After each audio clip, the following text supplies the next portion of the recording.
Jay Shriram. Welcome to Rahul blog 09।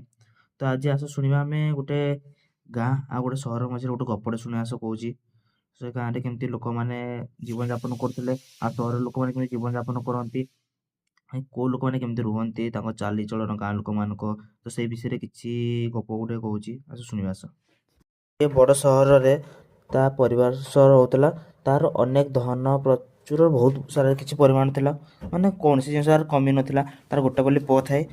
ସେ ଦିନେ ଭାବିଲା କି ପୁଅକୁ ନେଇକି ଗୋଟେ ଗାଁକୁ ଯିବ ବୁଲିବା ପାଇଁ। ସେ ଲୋକଟି ସ୍ଥିର କଲା କି ତା ପୁଅକୁ ନେଇ ଗାଁକୁ ଯିବ। ତ ଗରିବ ଲୋକମାନେ କେମିତି ରହୁଛନ୍ତି, ତାଙ୍କ ବସବାସ କେମିତି ସବୁ ଦେଖାଇବା ଜଣାଇବା ପାଇଁ ତା ପୁଅକୁ ଦେଖେଇବ ବୋଲି କହିଲା। ସେ ଲୋକମାନଙ୍କଠୁ ବା ଦୁନିଆର ବା ଗାଁଠୁ କ'ଣ ଶିଖିବା ପାଇଁ ଜାଣିପାରିବ ବୋଲି ନେଇକି ଗଲେ ଗାଁକୁ। ଆଉ ପୁଅଟି ବହୁତ ଖୁସି ହେଇଗଲା କିଛି ନୂଆ ଜାଣିବା ପାଇଁ ବୋଲି। ତା ବାପା ସହିତ ଯିବ ବୋଲି ସେ ବାହାରି ବି ଗଲା। ତ ଦୁଇ ଜଣ ଯାକ ବାପା ପୁଅ ମିଶିକି ଗଲେ ଛୋଟ ଗାଁକୁ ଗୋଟେ ଗଲେ ବୁଲିବା ପାଇଁ। ତ ସେଇ ଗାଁରେ ଥିବା ଲୋକମାନଙ୍କ ସହ କିଛି ଦିନ ବିତେଇଲେ, କିଛି ମୁହୂର୍ତ୍ତ ସେମାନଙ୍କ ଟାଇମ୍ ସ୍ପେଣ୍ଡ କରିସାରିଲେ।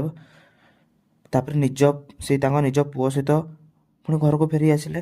ତ ବାପା ପଚାରିଲେ, ପୁଅ ଆଉ ତୁ କ'ଣ କ'ଣ ଦେଖିଲୁ ଗାଁରେ, ଯେ ବୁଲିବା ତ କେମିତି କ'ଣ ଲାଗିଲା? ପୁଅଟି ବହୁତ ଖୁସିରେ ଉତ୍ସାହିତ ହେଇକି କହିଲା, ଆମ ଯାତ୍ରାଟି ବହୁତ ଆନନ୍ଦମୟ ଥିଲା, ବହୁତ ଭଲ ଲାଗିଲା ଯାତ୍ରାଟି ବାପା। ଧନୀ ଲୋକଟି କହିଲେ, ପୁଅ କ'ଣ ଦେଖିଲ, କ'ଣ ଆକ୍ଚୁଆଲି କ'ଣ ନୋଟିସ୍ କଲ, କେମିତି ଗରିବ ଲୋକମାନେ ଜୀବନଯାପନ କରନ୍ତି? ତେବେ ପୁଅଟି ବହୁତ ଖୁସି ଆଶ୍ଚର୍ଯ୍ୟ ହେଇକରି କହିଲା, ପିଲାଟି କହିଲା, ମୁଁ ଅନେକ କଥା ଶିଖିଲି ବାପା ସେଠୁ ଗରିବ ଲୋକଙ୍କ ଜୀବନଶୈଳୀ, ଜୀବନଯାପନ ଉପରେ। ତ ଆମ ଘରେ ଗୋଟିଏ କୁକୁର ଅଛି, ତ ତାଙ୍କ ସେଠି 3-4ଟା କୁକୁର ଅଛନ୍ତି। ତ ସେମାନେ ଗାଈ ଗୋରୁ ସମସ୍ତଙ୍କୁ ବହୁତ ଭଲ ପାଆନ୍ତି। ଆଉ ତାପରେ ଆମର ଗୋଟିଏ ସୁଇମିଂ ପୁଲ୍ ଅଛି, ତାଙ୍କର ପ୍ରକୃତି ଦେଇଥିବା ନଦୀ ଯାହାର କେବେ ଶେଷ ନାହିଁ। ଆମ ପାଖରେ ଇଲେକ୍ଟ୍ରିକ୍ ବଲ୍ ଅଛି, ତାଙ୍କ ପାଖରେ ଜହ୍ନ, ଅସଂଖ୍ୟ ତାରାର ଆକାଶ ଅଛି। ଆମେ ଫଳ କିଣି ଆଣିକି ଆଣିଥାଉ, କିନ୍ତୁ ସେମାନେ ଫଳ ଚାଷ ନିଜେ କରିଥାନ୍ତି। ଆମେ ଘରରେ 4 କାନ୍ଥ ଭିତରେ ରହିଥାଉ, କିନ୍ତୁ ସେମାନେ ସାଙ୍ଗ ସାଥୀ ବନ୍ଧୁବାନ୍ଧବ ସମସ୍ତଙ୍କ ସହ ମିଶିକି ରହିଥାନ୍ତି, ମିଶିକି ଖାଇଥାନ୍ତି।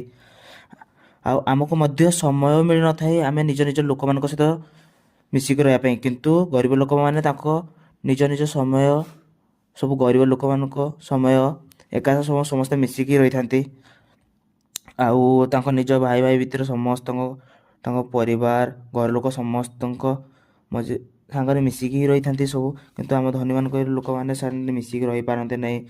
ଜୀବନ ସାରା ପଇସା ହେଇ ଝଗଡ଼ା ଲାଗିଥାନ୍ତି, ତ ସେମାନେ ମିଶି ହିଁ ପାରନ୍ତି ନାହିଁ। ତ ସେଇଠୁ ଆମେ କ'ଣ ଜାଣିଲା ଭାଇ? ତ ଆମେ ନିଜକୁ ଫିଲ୍ କରିବା ଆମଠୁ ଗରିବ ଏ ଦୁନିଆରେ ଆଉ କେହି ନାହାନ୍ତି। ସେ ଛୋଟ ପିଲାଟା ଆମକୁ ଏଇଆ ଶିଖିବାର ଅଛି, ଆମେ ଧନୀ ହେଇଥାଉ ପଇସା ଦ୍ୱାରା, କିନ୍ତୁ ଦୃଷ୍ଟିକୋଣରେ ଯଦି ଦେଖିବାକୁ ଯିବ ତ ଧନୀ ଆକ୍ଚୁଆଲି ସରଳତା ଆପଣଙ୍କର ଭଲ ପାଇବାରେ, ଫ୍ରେଣ୍ଡସିପ୍ରେ, ହୃଦୟର ସହ ଭଲ ପାଇବାରେ, ନିଜ ପରିବାରକୁ ହୃଦୟର ସହ ଭଲ ପାଇବାରେ, ସେଇଟାକୁ ହିଁ କୁହାଯାଏ ଅରିଜିନାଲ ଧନୀ। ଭାଇ ପଇସା ଏଟା ସେଟା କେବେ ଗର୍ବ କର ନାହିଁ, କାରଣ ପଇସା ଆଜି ତୁମ ପାଖରେ ଅଛି, କାଲି ତା ହାତରେ ରହିବ। ତ ପଇସାକୁ ନେଇ କେବେ ଗର୍ବ କରନି। ଆଉ ମୁଁ କହିବା ଅନୁସାରେ ଭାଇ ଜୀବନଟା ଆଜି ଅଛି କାଲି ନାହିଁ। ଯେତିକି ଦିନ ଅଛି ଶାନ୍ତିରେ ରୁହ। ରାଗ ମୋହ ମାୟା କ୍ରୋଧ କିଛି ଲାଭ ହେବ ନାହିଁ। ସମସ୍ତେ ମିଳିମିଶିକି ରୁହ। ଗୋଟେ ଗାଁ ଆଉ ସହର ଭିତରେ ଯେମିତି ଫରକ ଅଛି, ଗୋଟେ ମଣିଷ ଭିତରେ ସେମିତି ଫରକ ଅଛି ଭାଇ।